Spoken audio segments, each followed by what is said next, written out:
देखिए चौरसिया जी, आपने शुरू में ही एक हरिवंश राय जी की एक स्टेटमेंट बोली कि मन का हो तो अच्छा, ना हो तो और भी अच्छा।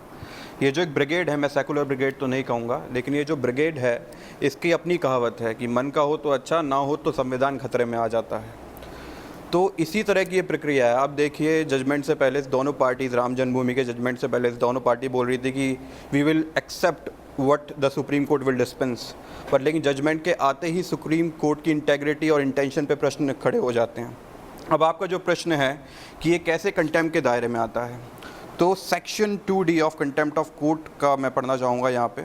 उसमें स्कैंडलाइजिंग द कोर्ट का एक टर्म का यूज़ हुआ है। उसमें बोला गया है, scandalising the court broadly refers to statements और publication which have the effect of undermining public confidence in the judiciary.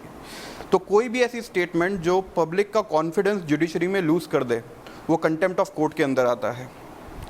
There is a popular phrase in Hollywood movies that with great power come great responsibilities.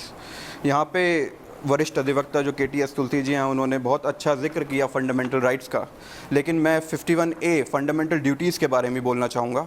जो 51A जो पहला article है, उसमें बताया गया है to abide by the constitution and respect the ideals and institution.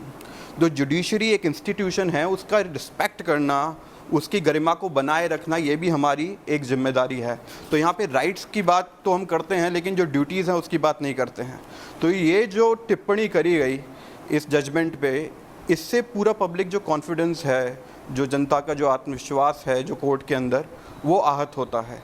तो ये तो नोटोरियस है। कई अनेकों रीजंस में से एक रीजन है जिससे हम कह सकते हैं। और आरएसएस और बीजेपी को क्रिटिसाइज किसी भी मूवमेंट पे करने में वो हिचकती नहीं है, और मेरे ख्याल से ये उनका पॉलिटिकल एजेंडा भी है। शायद इसीलिए उन्होंने सुप्रीम कोर्ट के बारे में कहा है। विवेक श्रीवास्तव जी की विचारधारा से आती है वामपंथी विचारधारा, जेएनयू वाली, टुकड़े टुकड़े गैंग वाली।